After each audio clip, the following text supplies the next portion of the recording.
இது ஒரு சமையல். நம்ம இன்னைக்கு என்ன பார்க்க போறோம்னா ராகி ரொட்டியும் தூதுவளை கீரை சட்னியும் ஹெல்த்தியாக பிரேக்ஃபாஸ்ட்டு ஈஸியாகவும் டேஸ்ட்டாகவும் செஞ்சிடலாம். அது எப்படி செய்யலாம்னு பார்க்கலாம். கேவுரு மாவு ஒரு கப்பு, கோதுமை மாவு ஒரு கப்பு. ராகி மாவு ரொட்டி பண்ணப்போ கொஞ்சம் ஹார்டாக வரும், அதனால் கோதுமை மாவு ஒரு கப் சேர்த்துக்கணும். பொடியாக கட் பண்ண கொத்தமல்லி, பொடியாக துருவின கேரட்டு. வெஜிடபிள் சாப்பிடாத குழந்தைங்களுக்கு இந்த மாதிரி கொஞ்சம் நிறைய வெஜிடபிள் சேர்த்து கொடுக்கலாம். பொடியாக கட் பண்ண பச்சை மிளகா, பொடியாக கட் பண்ண வெங்காயம், கொஞ்சமாக தூள் உப்பு சேர்த்து நல்லா மிக்ஸ் பண்ணிக்கலாம். வெங்காயத்தை கொஞ்சம் உடச்சி விட்டுக்கலாம். இப்போ கொஞ்சம் கொஞ்சமாக தண்ணி சேர்த்து ரொட்டி பதத்துக்கு பிசைஞ்சு எடுத்துக்கலாம். இந்த மாதிரி சாஃப்டாக பிசைஞ்சிக்கலாம். சப்பாத்தி மாவோட கொஞ்சம் சாஃப்டாக பிசைஞ்சிக்கலாம். அப்போ தான் ரொட்டி நல்லா சாஃப்டாக கிடைக்கும். இப்போ இது ஒரு 1/2 hour ஊறட்டும். நம்ம அதுக்குள்ளே சட்னிக்கு ரெடி பண்ணிக்கலாம். தூதுவளை கீரை பின்னாடி முள் இருக்கும், பார்த்து கட் பண்ணி க்ளீன் பண்ணி வச்சுக்கோங்க. இது சளி சேராது இருக்கும் உடம்புல, ரொம்ப நல்லது. எண்ணெய் காய்ச்சதும் கொஞ்சமாக உளுத்தம்பருப்பு சேர்த்துக்கலாம். உளுத்தம்பருப்பு பொன்னிறமாக வரணும்னு அவசியம் இல்லை. இப்படி பொரிஞ்ச உடனே பச்சை மிளகாய் சேர்த்துக்கலாம் காரத்துக்கு.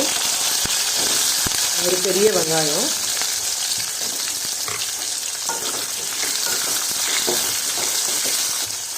பூண்டு,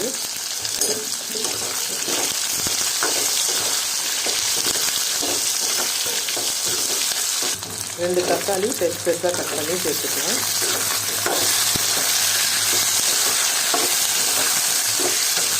பாருங்கள், இப்போ உளுத்தம்பருப்பு ப்ரௌன் கலராக வதங்கிடுச்சு. நம்ம ஃபஸ்ட்டே ப்ரௌன் கலராக பண்ணிட்டோம்னா தீஞ்சு போயிடும் வெங்காயம் இதெல்லாம் வதக்கும் போது.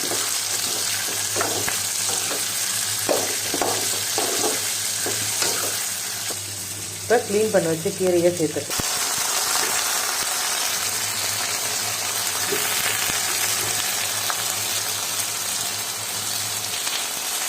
இப்போ இது நல்லா வதங்கணும்.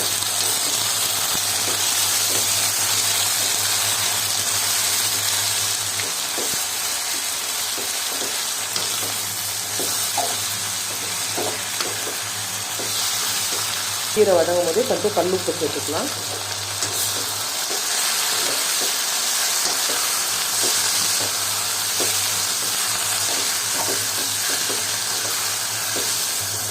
கொஞ்சமாக புளி சேர்த்துக்கலாம்.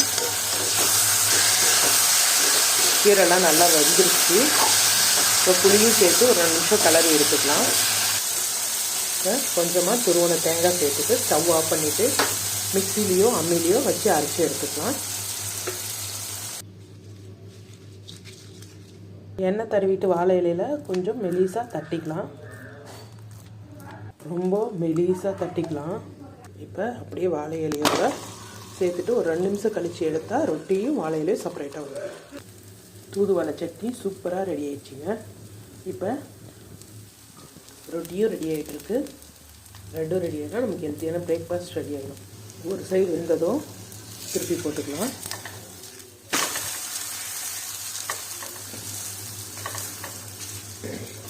நல்லா 2 சைடும் வேக வச்சு எடுத்துக்கலாம். இந்த வீடியோ பிடிச்சிருந்தா லைக் பண்ணுங்கள், ஷேர் பண்ணுங்கள், கமெண்ட் பண்ணுங்கள், சப்ஸ்கிரைப் பண்ணுங்கள்.